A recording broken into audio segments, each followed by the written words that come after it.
peace be upon you, and welcome to this home stretch of Ramadan Salam Cafe episode. Whew, well, that broke my fastest with that mouthful. Without further ado, let's welcome the other panel members. I'll start at this end this time. Walaikum salam. How's the home stretch of Ramadan treating you? It's treating me very well, actually. It's so kind of sad it's finishing, actually. It is sad. You've been going to the mosque? I have been every night going to the mosque. It's much easier this year, of course, because it's the sun sets earlier, so it's been very good. So what are you at the mosque for, extra prayers? Yeah, that's Socialising. right. Good one. And socialising. And I can hardly see you there. My husband's big fat head's in the way. Assalamualaikum. How are you going? And how's the last 10 days of Ramadan going for you? Not bad. This time of the year is cake making. Ooh. So all the smells filtering through the house and everyone with dough in their fingers. We wash our hands first, obviously. And yeah, good stuff. Nice. We have containers and containers. Our laundry shelves are filled with cakes. What sort of cakes? Lots of little traditional ones, and basically we have it ready there for guests over the next month Eid when cakes? we start celebrating. Like Eid cakes. So is this a Malaysian tradition, is it, to have... Most Malay families have cake? have special cakes and biscuits. African ones have it too. I'm sure a lot I think of we'll be cultures. visiting our Malaysian friend's house. A bake off and a cake You off. should. But they're all different. Every nationality has their own different That's right. thing. Yeah, Aussies make Anzac We should biscuits. have a Salam Cafe to go on Eid in different cultures on Eid and check out the different celebrations. We've got about and how 12 people Salam do it. Cafe to go ideas that we said we'd do and we haven't Yeah, done I'm them. still waiting to do my kung fu. Anyway, We're still waiting. how's Ramadan last 10 days proceeding? Just before that, I think I have quite a small head. Sorry. No, it's going very well, but I'm struggling in the mornings. I just getting up to, because what we often do is well before sunrise, we're allowed to eat. Just we sneak in a meal just before we have to start fasting, and struggling Struggling to get up or to eat? get up with enough coherence to be able to get food into my mouth. Actually, I have to attest that Waleed is a maniac. Well, you should live in India, because in India, in the morning, before sahur, first they start off with the drums for about half an hour, screaming to wake up. Then that's followed by the firecrackers. So it's like 2 hours before it's a No, happy so country. if you're not Muslim, you're pretty annoyed by the end of the day. You move for that month to another country. Yeah, I think so. It was great when I was a kid, though, because when I was really little and just sort of started fasting, actually, no, for a long time, until probably about 4th year uni, Dad used to come in and try to wake me up, but it was just so hopeless that what he'd do is basically get the wheat bix ready, and he didn't literally do this, but for all intents and purposes he did. Basically put a funnel in my mouth and just send it down. And that's basically how I survived for quite a while. Parental commitment. It is. So I've got a great man, my dad. Without him, I'd probably not be here.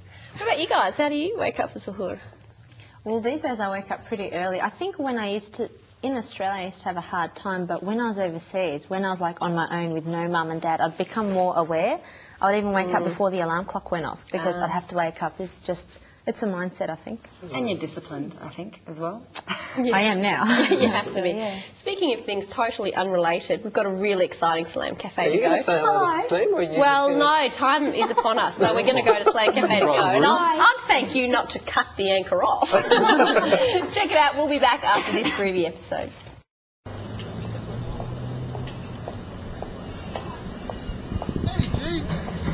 Hey man, how's it going? Well, I just had something I had to do in the city for uni. That's why I'm in a suit.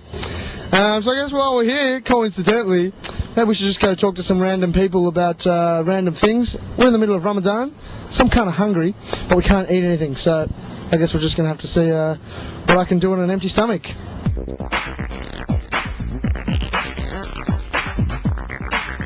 What couldn't you live without for 1 month? My friends. Air, oxygen. Food, drinking, food. What about water? Yeah, water as well. How about 14 hours straight? What couldn't you live without? Food and water? Probably water. Bye. Couldn't give up for 30 days. Music. TV. Food. Cigarette. Food. My iPod. I suppose a fresh change of undies. I'm sorry, I don't have time. My Visa card. Well, you could go without food and water for a month, but you couldn't go very long without oxygen. That's very true. Do you know where any mosques are in the city of Melbourne? Yes, I do know, actually. There's a mosque. Can you show me where that is? That's where at the moment. The mosque is there. Jeffcott Street Mosque. Okay, so that's not too far.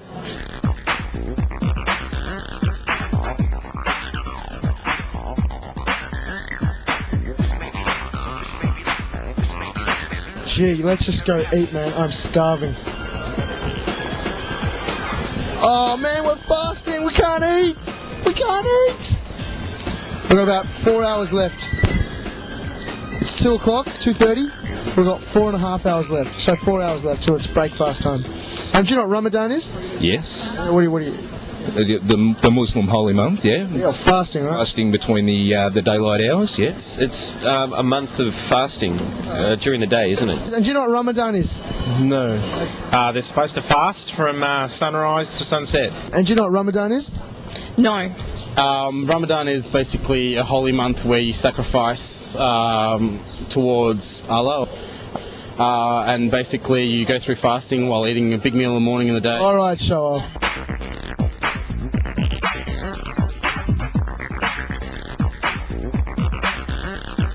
Hi, do you guys have any nasheeds? Any what, sorry? Nasheeds. Nasheed. Not that I'm aware of. Can I ask you a question? I saw market research. Can I ask you a question? I'll give you money if you ask you a question. And how do you say bye-bye in your language? Selamat tinggal. Selamat tinggal. How about, can you say your TV show is the best? Say that. En Spanish. El programa de televisión es el mejor. Salam Cafe is the best TV show ever. Can you teach us with a pigeon? Okay, if you want to say goodbye to a person, you say, look him you behind. Say what? Look him you behind. Look at your behind. Yeah.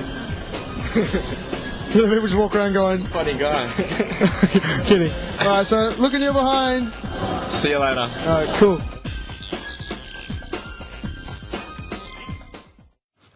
Well, that was food for thought, wasn't it? Makes me wonder, though, what I could do with that for 30 days. I reckon if you weren't a Muslim, that's exactly what you'd say. Yeah, that you food couldn't and do without water. food and... Yeah. It's the first thing you think It's an obvious one, isn't it? So, but it's not that hard. So, But apart from food and water, what do you reckon? I reckon, well, your sport, footy and cricket, I don't think you could do without. I struggle, but... And your mobile phone. Mobile phone's fine, I go without it all the time.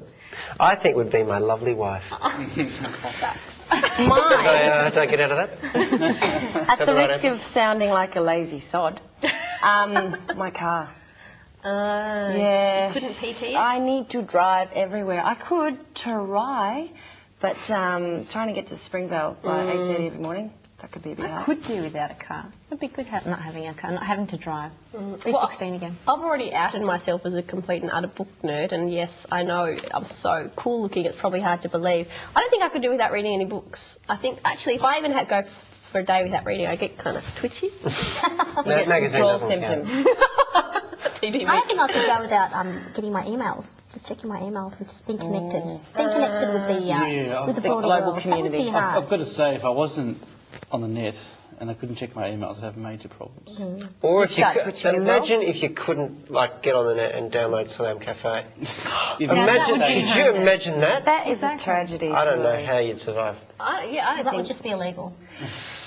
Anyway, now that we've Took ourselves up. these tough realities, after the break, we've got a really exciting and special and fantastic guest coming up that will give your soul a good scrub-a-dub-dub. So stay with us. Welcome back to Salam Cafe. Let's take it down a notch because we're going to be talking about something very groovy. Today on the show we have a very exciting guest. She's studied overseas with traditional female Muslim scholars, specialising in the revival of the spiritual tradition in Islam. She now shares her knowledge with both Muslims and non-Muslims in Australia. Please welcome Guru, Sara Sabbagh. Welcome to the show. Light some incense. Yes. Sarah, welcome to the show. This isn't the first time we've been graced with your spiritual presence. No, it wasn't. The last time I came, we were speaking about my educational journey overseas, and now we're speaking about the knowledge that I've gained. Yeah, so tell us a bit about the journey. Yeah, The spiritual, tell us, Ramadan more than food and drink and stuff? Well, the subject matter was meant to talk about is Ramadan. Is it based about just abstaining from food and drink? Because that's what people think it is, right? Yeah. When you hear about it, it's abstaining from food and drink and smoking, anything that enters the body from sunrise to sunset. Sounds a bit harsh. Where's the spirituality in that? The idea behind it is that in the Quran, God says that I have prescribed fasting upon you just as I have prescribed it of people before you. So we know, first of all, that fasting is not something new to the Muslims. It's been prescribed to other religions. And we know in Christianity and Judaism, they have their own particular types of fast, including Buddhism and Hinduism. Everyone has a particular type of fasting. And surely the Muslim type of fasting is quite unique. But God goes on to say, so that you may reach a level of God consciousness. So we hear now that he's speaking to us about God piety, God consciousness, and abstaining from food in the same sentence. So we almost have to ask ourselves, what does food have to do with our state of being, our spiritual state? So what does food have to do with our... It must be it actually has a lot to do with it, considering the Prophet Muhammad, peace be upon him, said, less food, less sin. So the idea is overeating has a lot to do with the output of your character. And we do know now, for example, we look at obesity, and we know it's not just about food. We do know now people use food for other reasons. It's psychological. Yeah. And we know bulimia and anorexia is not just about trying to fit in. It's a state of mind. It's a state of mind. So very much in Islam, it's the same thing. And the idea behind it in the spiritual realm of Islam, the first aspect that a person must conquer if they're traversing the journey of spirituality is in fact their stomach. And in reality, that's actually one of the hardest things. And for some people, that's a really big hurdle. Well, it is. Because notice yourself when you're fasting. Because what happens when you're fasting is that your inner self comes out all of a sudden. I get really grumpy. Well, I must be naturally a grumpy person. Well, Am I? Sorry, go on, Sara. If you take away smoking and you take away caffeine, coffee and tea for a lot of people, they do become grumpy. It actually brings out the worst in you, to be honest. Yeah, so where's the That's what it's spiritual all realm about. Yeah. and abstaining? The idea is you do bring out the worst in yourself.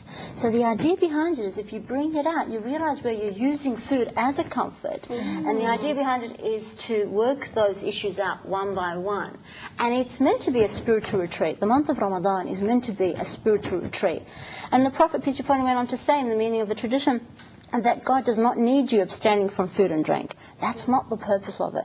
And, of course, the majority of Muslims will stay at that basic level because we know now that the shops that sell the most are the food stores. In the butchers, they're inundated. The restaurants, there are sweet shops because people do see it as a time of what can we have for dinner? You know, what can we have for our morning meal? I know my kids, first thing in the morning they're having ice cream, chocolate, you know, things that they wouldn't think about eating at. I'm sure it's spiritual chocolate. But do you think that even though, I think it makes you more appreciative of the fact when you actually have food, like when you see poor people, and even those 40-hour famine, those commercials, you can really relate to them because I was like starving the other day for food, and when someone says, I'm hungry, you like, you know you want to give more. Yeah, you know what hunger's about. Empathy. That's a good point in terms of knowing what hunger is, because now dietitians will tell you the way to lose weight is just recognizing when you're hungry. And the majority of people don't eat when they're hungry.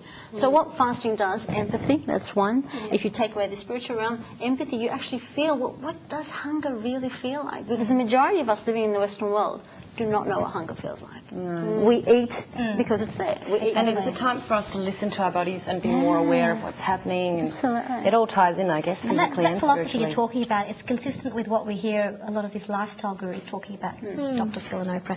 Don't let the food control you. We've got Sister Sara. Yeah, Dr. Sara. You control the food, or you control your urges. Don't let the opposite occur. Can you do a southern accent for us? Y'all. So, obviously, the Ramadan is about a main aspect is about not eating and drinking, not because that's the point, but because of what it leads us to. But also, there's sort of other things that we're meant to do in Ramadan as well. And I'm wondering, what is the spiritual significance of perhaps, you know, the extra prayers that we're supposed to do in Ramadan? How does that all link back to the spirituality of Islam? It's as if, you see, God also says to us in the many traditions of the Prophet, peace be upon him, has mentioned that in the month of Ramadan, whatever good that you do, no matter how small it is, all of a sudden the reward that you get is multiplied and multiplied. So as if God is saying to us, do extra in this time. We know, He knows it's going to be difficult for us to suppress our inner self, which in the Islamic psychology is called the nafs. Western psychology is called the id, and that is to control that, to control anger, to control lustful desire, to control backbiting, all these things that emerge once you take away food from the equation. So God's also saying to us, I've given you extra prayers to do, and that's what the night prayers are about, the Tarawih prayers. Extra prayers to do so you can tap into that inner self that bit more. Would you liken it to like a spiritual detox? Yeah, well, you would, an entire month and of a spiritual detox, which the entire Muslim world is doing. And that's also significant because you're not doing it by yourself. Not only are we all doing it together in Australia, but throughout the world. Every single Muslim is doing it. Another thing, Sarah, of course, is the extra charity you give in Ramadan as well. Definitely. And because you're fasting, you have that degree of empathy. Yeah, exactly. And because charity is a purification of our wealth as well, so that's another source of purification for us. Yeah. So you see that this entire month is about being in a detox, like you said, being in a spiritual retreat, call it what you will, but it is definitely not just a time of, you know, letting go of food and drink. It's discovering yourself, so to speak. Yeah, it is. So it's in a way, it sort of highlights to us how our food and drink sort of has our personality on a chain. It's like a dog on a chain, and once that's gone, the real you is let go. If I can share something with you, once I was fasting, because fasting is not just in Ramadan, you know, you can fast outside of Ramadan extra days. And I remember once I was fasting when my children were younger, and children and I had a bit of a feud, and before I knew it, I was in my walk-in pantry looking at something to eat, and I thought, but I'm fasting. And it's at that point that I realized a strong correlation that I turned to food at a time of frustration or comfort. Which is what we're discovering now. What's the spiritual aim? At the end of Ramadan, what are we hoping to come out of after our 30-day spiritual retreat, detox, whatever? What's the aim? What should we hope to eat? Sorry. What maybe is a celebration of maybe what we meant to have come out of? Exactly. Eid is meant to be a celebration of, first of all, fulfilling a commandment by God, that you have fulfilled the entire fast. But furthermore, hopefully, if you have spent this time as a retreat, in a retreat, you have seen your inner self in a bit more clearer light. And that hopefully you've taken the time out to work on yourself that bit more. You know how we have here New Year's resolutions. I always say to my children and the girls that I work with, and that is have a Ramadan resolutions. So what are you going to set yourself this Ramadan? What goal do you hope to achieve? And ask yourself by the end of Ramadan, have you achieved it? So the idea is looking in. We are a society that constantly looks out. It's a real microscope on the self. Definitely. And the idea also behind it in Ramadan that only God rewards your fasting. Because I don't know about you guys, but I remember being, you know, a 7-year-old where Mum was telling me to fast till just 12 o'clock and saying that I was gargling my mouth and deliberately put water in. the idea We've all done it. We've all done it. The idea is no one... Well, Lee hasn't. No one can reward you for your fasting, and there's no set amount. It's up to God, because no one can tell if you're fasting. I mean, you can fool your parents by praying and standing up and doing that, or wearing the headscarf, or other aspects. And fasting is also an internal battle, but it might be difficult for you, it might be easy for me. And it's really a personal journey. Yeah, everyone's on different levels and everyone achieves different things out of Ramadan. What you might get, I might get something completely different, but still better you will make you become a better person. We actually are going to have to wrap it up there. Sorry, Guru. Everyone's going to call you that now. That was really interesting, and I think we've all come out of that a bit shinier.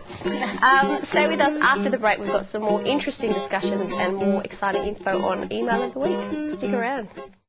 Welcome back to Salam Cafe. That was really good. I feel uplifted. Yeah.